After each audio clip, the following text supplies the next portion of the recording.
There's no just single way to perform estimating. Different companies may use different approaches. Some company may use software, and some companies may not use software at all, just Excel spreadsheets. This just an example, simple example shown in the RS Means books. Typically, we organize estimates by division. According to a master format, there are 50 divisions encompassing different works in a construction project. For example, Division 1 is general requirements and Division 3 concrete works. In this example, each line in the upper portion of the table represents one line item. The line item is from the RS Means books. We'll talk about that in a minute. One of the most important steps in estimating is quantity takeoff. Once we get the quantity, we can plug in the unit price obtained from the RS Means book. Multiplying quantity by unit price, we can obtain the estimate for that particular line item. We can separate the cost for labor, equipment, material, and subcontract because we will use them for sales tax estimate later on. After we obtain the direct cost, we can first estimate general requirements. In this example, 7% was applied to the direct cost. We can estimate the subtotal.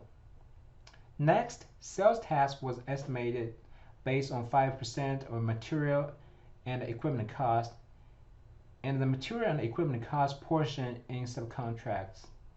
It should be noted that the sales tax percentage should be based on the state of the project is located.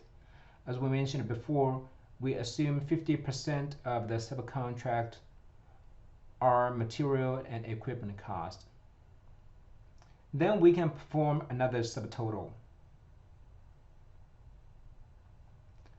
Next, general contractors' overhead and profits are 10% of the subtotal for material and equipment and 53% of the labor cost, since labor costs in the unit price are bare labor costs without fringe and benefits.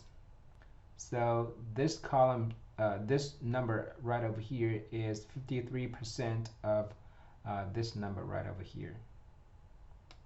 After this step, we perform another subtotal to obtain subtotal B.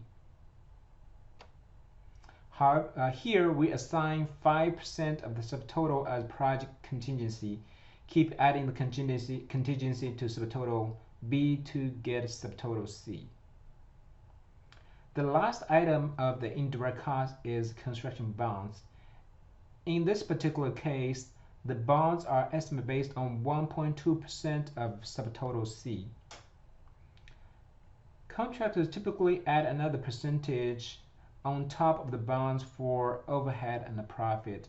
Here 10% is added. Till this point, we have completed estimating the total direct indirect costs. Since the unit price we use is the national average, we need to adjust for location. If needed, we may have to adjust the estimate for time as well. We'll talk about that later.